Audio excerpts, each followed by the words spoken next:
The middle way or middle path, Pali, Majjhimapada, Sanskrit, Madhyamapradipad, Tibetan, Amilam, Vietnamese, Trung Dao, Thai, Karma is the term that Gautama Buddha used to describe the character of the Noble Eightfold Path he discovered that leads to liberation. Theravada. In the Pali Canon of Theravada Buddhism, the expression middle way is used by the Buddha in his first discourse, the Dhammacakkappavattana Sutta, to describe the Noble Eightfold Path as the way to achieve Nibbana instead of employing extremes of austerities and sensual indulgence. Later Pali literature has also used the phrase middle way to refer to the Buddha's teaching of dependent origination as a view between the extremes of eternalism and annihilationism. Mahayana Buddhism. In Mahayana Buddhism, the middle way refers to the insight into sunyata emptiness that transcends the extremes of existence and non-existence, the Two Truths doctrine.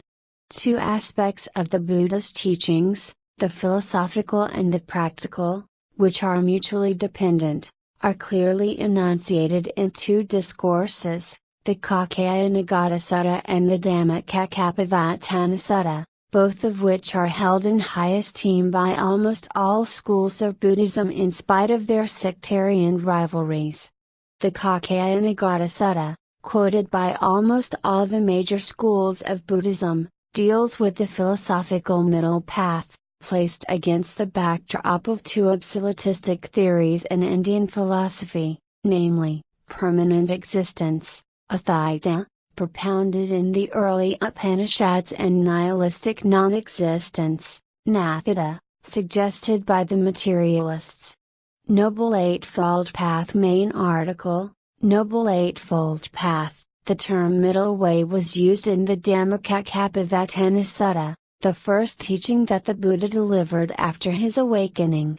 In this sutta, the Buddha describes the middle way as a path of moderation, between the extremes of sensual indulgence and self-mortification.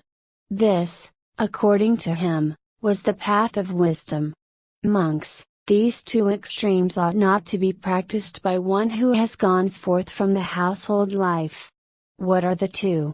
There is addiction to indulgence of sense pleasures, which is low, coarse, the way of ordinary people, unworthy, and unprofitable, and there is addiction to self-mortification, which is painful, unworthy, and unprofitable. Avoiding both these extremes, the Tathagata, the Perfect One, has realized the middle path. It gives vision, gives knowledge, and leads to calm, to insight, to enlightenment and to Nibbana. And what is that middle path realized by the Tathagata?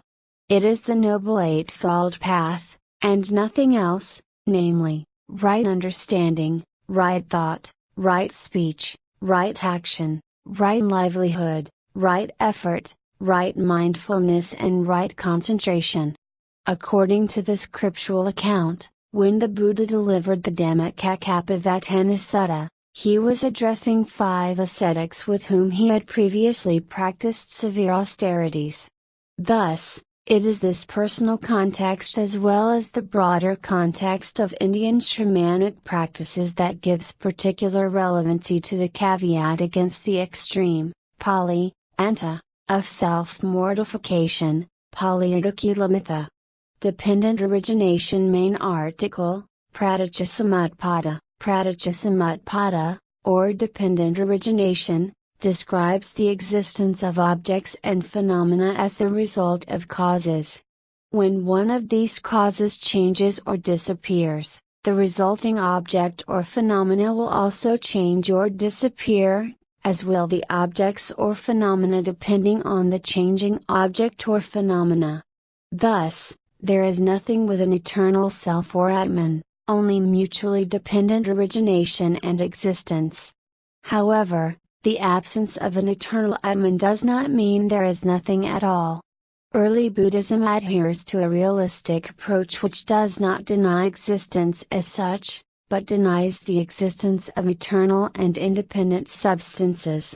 This view is the middle way between eternalism and annihilationism, the understanding that sees a person as subsisting in the causal connectedness of dependent arising is often presented in Buddhist thought as the middle, Madhyama/Majjhima, between the views of eternalism, Sasvada/Sasadavada, and annihilationism, Achitavada.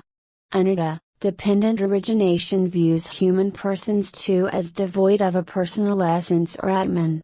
In Theravadan literature, this usage of the term middle way can be found in 5th century's Pali commentaries. The Tathagata teaches the Dhamma by the middle without veering to either of these extremes, eternalism or annihilationism, having abandoned them without reservation. He teaches while being established in the middle way. What is that Dhamma? By the formula of dependent origination, the effect is shown to occur through the cause and to cease with the cessation of the cause, but no agent or experiencer is described.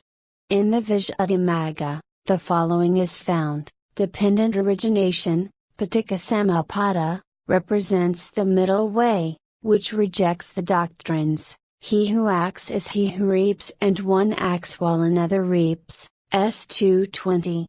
In the Pali Canon itself, this view is not explicitly called the middle way but is literally referred to as teaching by the middle, Majjhima Dhamma. Rebirth, Paticca dependent origination also gives a rationale for rebirth. Conditioned arising is a middle way which avoids the extremes of eternalism and annihilationism, the survival of an eternal self, or the total annihilation of a person at death. In Theravadan soteriology, the principle of anatta means there is neither a permanent self nor complete annihilation of the person at death, there is only the arising and ceasing of causally related phenomena. Paticca also describes the 12 nidanas of dukkha suffering that lead to rebirth, from avidya ignorance to jara marana aging and death, and the parallel reverse order interdependent cessation of these factors. In Theravada Buddhism, only nibbana is unconditioned, nonetheless, even the Ara and or Tathagata, upon passing, neither exists nor non-exists according to the Pali Canon. Mahayana Madhyamaka, in Mahayana Buddhism, the Madhyamaka, middle way, school posits a middle way position between metaphysical claims that things ultimately either exist or do not exist. Nagarjuna's influential Milamadhyamaka Karika deconstructs the usage of terms describing reality, leading to the insight into sunyata emptiness. It contains one reference to a sutta from the Samyutta Nikaya's Kakaya Nagata Sutta: everything exists, that is one extreme. Everything doesn't exist, that is a second extreme. Avoiding these two extremes, the Tathagata teaches the Dhamma via the middle. East Asian conceptions Tendai, in the Tendai school, the middle way refers to the synthesis of the thesis that all things are sunyata and the antithesis that all things have phenomenal existence. Chan Buddhism, in Chan Buddhism, the middle way describes the realization of being free of the one-sidedness of perspective that takes the extremes of any polarity as objective reality. In Chapter 10 of the Platform Sutra, Huayan gives instructions for the teaching of the Dharma.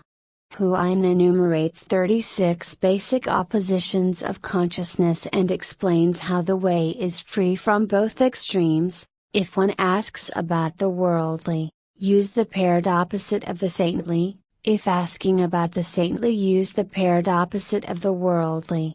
The mutual causation of the way of dualities gives birth to the meaning of the middle way. So, for a single question, a single pair of opposites, and for other questions the single pair that accords with this fashion, then you do not lose the principle.